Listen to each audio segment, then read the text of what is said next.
الذين اصطفى اما بعد اعوذ باللہ من الشیطان الرجیم بسم اللہ الرحمن الرحیم۔ حضرات محترم، آپ حضرات درس سے بخاری سماعت کر رہے ہیں۔ بخاری شریف سے ہماری حدیث نمبر 660 جاری و ساری ہے۔ حدیث نمبر 660 کے اندر 6 ان خوش نصیب لوگوں کا تذکرہ ہے جن کو قیامت کے دن اللہ تبارک و تعالیٰ اپنا عرش کا ٹھنڈا سایہ عطا فرمائے گا، جن میں سے ابتدائی طور پر ہم 3 کا تذکرہ کر چکے ہیں۔ نمبر 1، عدل کرنے والا حاکم،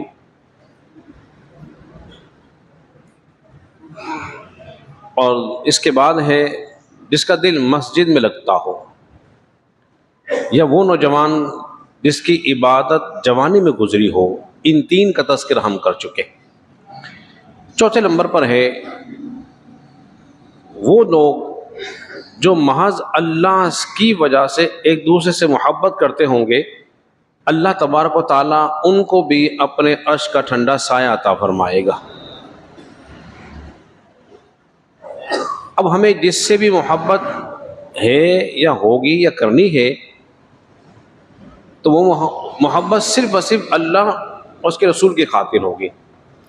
جس سے بغض ہوگا، لڑائی ہوگی، تو وہ بھی اللہ اور اس کے رسول کی وجہ سے ہوگی، اپنی ذات کی وجہ سے نہیں ہوگی۔ اب ان کا کیا اجر ہے؟ احادیث میں آتا ہے، حضرت ابو ہریرہ رضی اللہ عنہ سے روایت ہے،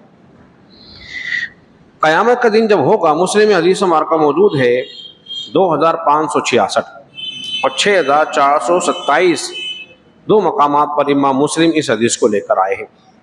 اللہ تعالیٰ فرمائے گا قیامت کے دن میرے جلال کی وجہ سے، میری وجہ سے جو لوگ آپس میں محبت کرتے تھے وہ لوگ کہاں ہیں؟ جب مجمع لگا ہوا ہوگا تو پھر اب ان کو بلایا جائے گا، وہ کہاں ہیں؟ آج میں ان کو اپنا سایہ عطا کروں گا، جس دن میرے سائے کے سوا کوئی اور سایہ نہ ہوگا۔ اسی طرح معاذ بن جبل رضی اللہ عنہ سے روایت ہے، سنن ترمذی، مسند امام احمد بن حنبل کے اندر موجود ہے۔ ترمذی میں اس کا نمبر ہے 2390۔ اللہ تعالیٰ شاہ فرمائے گا جو لوگ میری ذات کی وجہ سے ایک دوسرے محبت کرتے ہیں، ان کے لیے نور کے ممبر ہوں گے، اور انبیاء شہداء ان پر رشک کریں گے، تحسین کریں گے، تعریف کریں گے، واہ کیا بندے ہیں۔ اور یہ وہ لوگ ہوں گے جو محض صرف اور صرف اللہ اور اس کے رسول کی وجہ سے محبت کرتے ہوں گے آپس کے اندر، تو ان کے لیے نور کے ممبر بچھائے جائیں گے۔ اسی طرح ایک اور حدیث میں آتا ہے، حضرت عبداللہ ابن عمر رضی اللہ عنہ سے روایت ہے، نبی کریم صلی اللہ علیہ وسلم نے ارشاد فرمایا اللہ کے کچھ بندے ایسے ہیں جو نہ نبی ہوں گے نہ شہید ہوں گے۔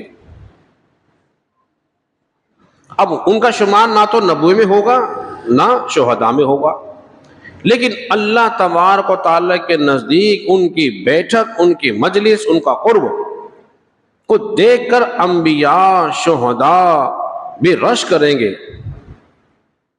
پھر ایک صحابی آئے اپنے جسم کو گھسیٹتے ہوئے اور حضور کے قریب ہوئے، کہنے لگے یا رسول اللہ صلی اللہ علیہ وسلم ہمیں ان کی علامت تو بتائیں۔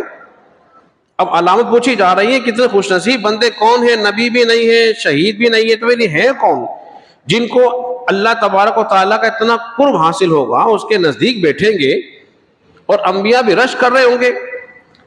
تو فرمایا نمبر 1 ان کی علامت یہ ہے، یہ ایک دوسرے کی تصدیق بھی کریں گے۔ پہلی علامت فرمایا ایک دوسرے سے محبت کرتے ہوں گے، اور قیامت کے دن اللہ تبارک و تعالیٰ ان کے لیے نور کے ممبر رکھے گا جس پر یہ جلوہ گر ہوں گے، اور اس دن جس دن لوگ خوف زدہ ہوں گے، ان کو کوئی خوف نہیں ہوگا۔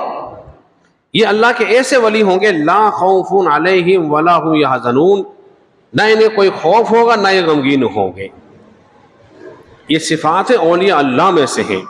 حضرات محترم، آخری بات کر کے اپنی گفتگو ختم کرتا ہوں۔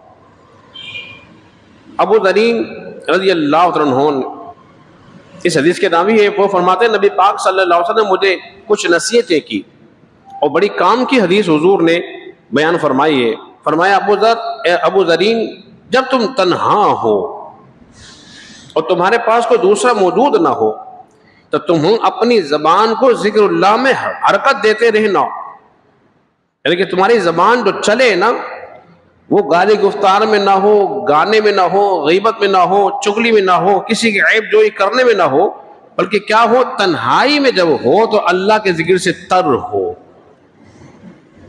اب ہمیں اس جملے سے یہ بات معلوم ہو رہی ہے، بتایا جا رہا ہے، ہماری تربیت کی جا رہی ہے کہ تم نے اپنی خلوتوں کو بھی پاکیزہ رکھنا ہے، تنہا بیٹھ کے بھی تم نے کسی گناہ میں ملوث نہیں ہونا، کیونکہ انسان جو ہے لوگوں کے سامنے تو شاید گناہ سے بچ جائے، مجھے دیکھنے والا ہے کوئی کیا کہے گا، لیکن تنہائی میں تو کوئی اسے دیکھنے والا ہوتا ہی نہیں ہے نا۔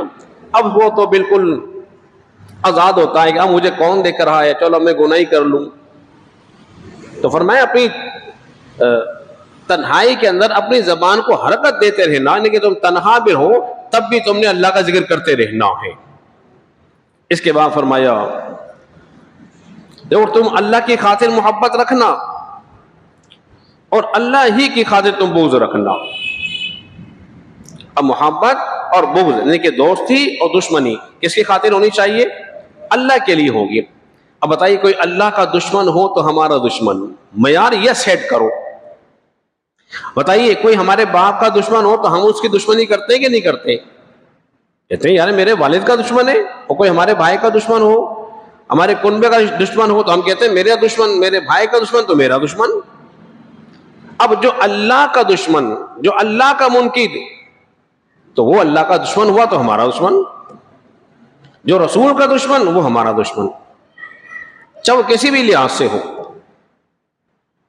جو رسول کا دشمن وہ ہمارا دشمن، جو حضور کا گستاخ بے ادب ہمارا اس سے کوئی واسطہ تعلق نہیں، جو صحابہ کا دشمن وہ ہمارا دشمن، اسی طرح جو اولیاء اللہ کا دشمن ہمارا دشمن، اس لیے کہ ہماری محبت جو ہے وہ رشتہ داروں کی وجہ سے نہیں ہے، صرف محض اللہ اس کے رسول کی وجہ سے ہے۔ فرمایا اس کے بعد جب تم اللہ کی خاطر ایک دوسرے سے محبت کرو گے، آخری بات بڑی پتہ کی بات فرماتے ہیں، جب دو بندے محض اللہ کی خاطر ایک دوسرے سے ملتے ہیں تو اللہ کے 70,000 فرشتے ان کے رخصت ہونے سے پہلے ان کے لیے دعا کر رہے ہوتے ہیں۔ 70,000 فرشتے ان کے لیے، یہ حدیث مسلم میں موجود ہے، ابو داؤد میں موجود ہے۔ فرمایا اور اللہ ان سے اپنے فضل سے ان کو آپس میں ملا کے بھی رکھے گا۔ یہ صرف اس وجہ سے ہوگا کہ وہ اللہ کے رسول سے، اللہ کے بندوں سے صرف محض اللہ کی خاطر محبت رکھتے ہیں۔ حضرات محترم خلاصہ کلام یہ نکلا، ہماری دوستی اور ہمارا پیار، ہماری دشمنی جو کچھ ہوگی وہ اللہ اور اس کے رسول کے لیے ہوگی۔ اللہ بزر کے بارگاہ میں دعا کرے خالق کائنات ہم سب کو ان تمام باتوں پر عمل پیرا ہونے کی توفیق عطا فرمائے۔